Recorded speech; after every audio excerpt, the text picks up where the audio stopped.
শুধু চাকরির পেছনে না ছুটে ডিজিটাল মার্কেটিংয়ে ক্যারিয়ার গড়েছেন তিনি। এই কাজে তার আয় এখন লাখ টাকারও বেশি। নিজেকে একজন সফল উদ্যোক্তা হিসেবে প্রতিষ্ঠিত করার পাশাপাশি সৃষ্টি করেছেন অর্ধশত বেকারের কর্মসংস্থানও। গড়ে তুলেছেন দুটি ফ্রিল্যান্সিং প্রশিক্ষণ কেন্দ্র। কে সেই যুবক যাকে নিয়ে এত আলোচনা? মারুফ বিল্লার ক্যামেরায় শাহরিয়ার মিমের তথ্যে বিস্তারিত জানাচ্ছেন সহকর্মী এসআই রাজ।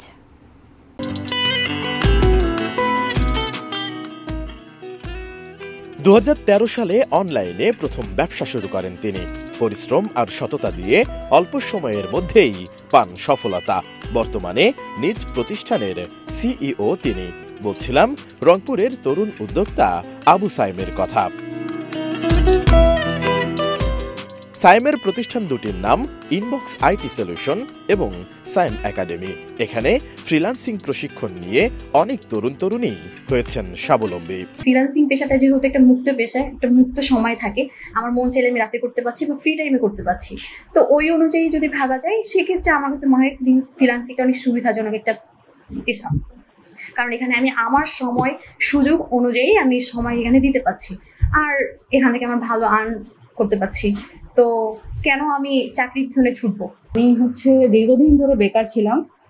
এখন বেকারত্ব এত বেশি বেড়ে গেছে বাংলাদেশে, যেটা মানে আমাদের হাতে লাগালে বাইরে। এই জন্য নিজেকে প্রতিষ্ঠিত করার জন্য, কিছু করার জন্য আমি ফ্রিল্যান্সিং পেশায় আসি। আমাদের যারা মধ্যবিত্ত আমরা, তাদের দেখা যায় যে ইন্টার পরীক্ষা দেওয়ার পরেই চাপ চলে আসে। সেই ক্ষেত্রে মূলত আমার এই সেক্টরে আসা। তো অনার্স কমপ্লিট করার পর যে চাকরি করবো, এই পড়াশোনা চালার জন্য তো আমাদের খরচ দরকার বা পরিবারকে সাপোর্ট দিতে হবে, এই জন্যই আসা। আর অনার্স কমপ্লিট করার পর চাকরি করব, অনেক সময়ের দরকার। এই জন্য আমরা স্কিল ডেভেলপ করে এখন নিজে পড়াশোনা চালাচ্ছি, প্লাস পরিবারকে সাপোর্ট দিচ্ছি। রংপুর নগরীর গ্র্যান্ড হোটেল মোড়ে ইনবক্স আইটি সলিউশন নামে একটি প্রশিক্ষণ কেন্দ্র গড়ে তোলেন আবু সাইম, যেখানে lead generation, CPA marketing, content marketing, social media marketing সহ আউটসোর্সিং এর বিভিন্ন মাধ্যম সম্পর্কে প্রশিক্ষণ নিয়ে স্বাবলম্বী হচ্ছেন তরুণ তরুণীরা। শেখার পাশাপাশি অনেকে এখানে কাজ করে মাসে আয় করছেন মোটা অঙ্কের টাকা। আমি আগে বিভিন্ন কোম্পানিতে চাকরি করতাম, ওখানে বাদ দিয়ে এখন আমি এই ফ্রিল্যান্সিংয়ে যুক্ত হয়ে গেছি। আমাদের কোম্পানির চাকরিতে সুইটেবল মনে হচ্ছে এটাই। এখানের থেকে আমি কাছাকাছি ফ্যামিলিকে সময় দিতে পারতেছি, একটা সুইটেবল একটা আর্ন করতেছি এখান থেকে প্রতি মাসে মিনিমাম 30-35 হাজার টাকা। ওই বাইরে থাকার চেয়ে আমার পাশাপাশি বাইরে থেকেই কাজটা করা হচ্ছে, ইনকামও খুব ভালো হচ্ছে, সময়ও কম দেওয়া লাগতেছে। পরিবারের দায়িত্ব নিতে পড়াশোনার পাশাপাশি ফ্রিল্যান্সিং থেকে আয়ের পথ খুলেছে সাইমের সামনে। এখন তার মাসে আয় লাখ টাকারও বেশি। ফ্রিল্যান্সিং এর আয় থেকে পরিবারের দেখভাল ও ছোট ভাইদের পড়াশোনার পাশাপাশি লেখাপড়ার খরচ চালানোর পাশাপাশি সৃষ্টি করেছেন অর্ধশত বেকারের কর্মসংস্থান। যখন আমি প্রত্যন্ত এলাকা থেকেই ফ্রিল্যান্সিং শুরু করি, তো হয় না এরকম যে একাই করতেছি আর 4-5 জন মিলে করলে মনে হয় ভালো হতো।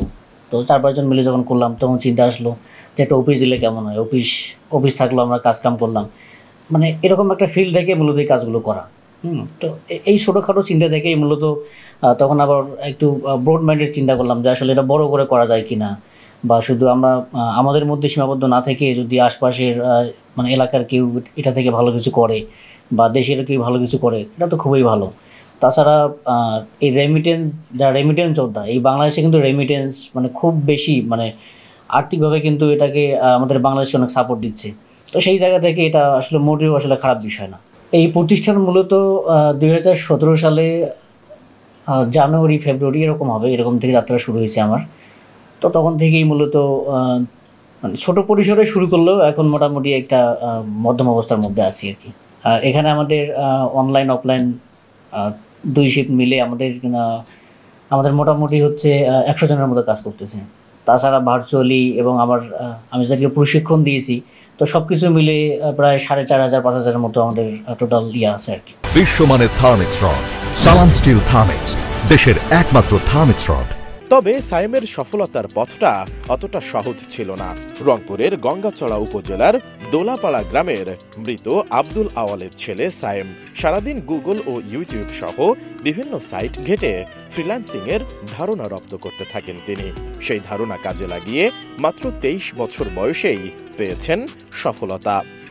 ভবিষ্যৎ পরিকল্পনা, এই প্রতিষ্ঠান আমি চাই, এই প্রতিষ্ঠান আমি আরও অনেক বড় করব, যেন এই প্রতিষ্ঠান বাংলাদেশে অন্তত কিছু পার্সেন্টেজ হলেও বেকারত্ব দূরীকরণে কিছুটা হেল্প হয় সবার। আসলে এইটাই আমার উদ্দেশ্য। নতুন যারা ফ্রিল্যান্সিং শিখতে আসছেন বা আসবেন তাদের উদ্দেশ্যে আমার কথা হচ্ছে, না বুঝে আসলে এদিকে আসা যাবে না। এখানে বুঝে শুনে আসতে হবে। ফ্রিল্যান্সিং মানে শুধু টাকা টাকা, এই চিন্তাটা অন্তত যেন তারা মাথা থেকে ঝেড়ে ফেলে। কারণ এই চিন্তা অনেককে হচ্ছে মানে এই জগতে তার লাইফ এবং কেরিয়ার দুইটাই কিন্তু ধ্বংস হয়ে যাচ্ছে। তো এই জন্য বলবো তারা বুঝে শুনে আসুক। যদি তারা এখানে সময় দিতে পারে, স্কিল গেইন করতে পারে, আমি আশা করি তারা সফল হবেই কোনো না কোনো একদিন। ফ্রিল্যান্সিংয়ের প্রতি আগ্রহটা আমার যখন আমার হাতে সেই সময়ের যে একটা বাটন ফোন ছিল সেখান থেকেই মূলত আগ্রহ তৈরি হয়েছে। কোনো একটা ব্লগ পড়ার সময় দেখছিলাম যে অনলাইন থেকে আর্নিং করা যায়। তো এই ব্লগিং থেকেই মূলত যে এখান থেকে আর্নিংটা কীভাবে করা যায়, তো এই সূত্র ধরে নিজের রিসার্চ করা, নিজে বিভিন্ন ব্লগ ঘাটাঘাটি করা, তো এই সব কিছু মিলে আর কি এটা আমার ইন্টারেস্ট তৈরি হয়।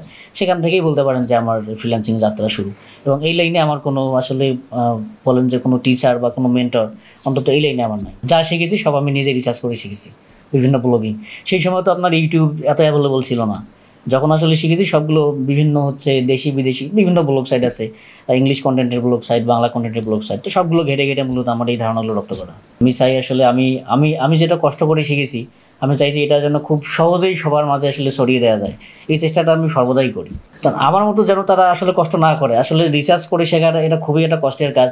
এখানে আমার রাত দিন মানে এক করে মোটামুটি এই কাজগুলো করতে হয়। আসলে যদি একটা রিসার্চে বসি যে হচ্ছে আমি একটু মানে খাওয়া দাওয়া করে নেবো, দেখবেন যে রাত পার হয়ে গেছে, খাওয়া দাওয়া কিন্তু করা যায় না আসলে।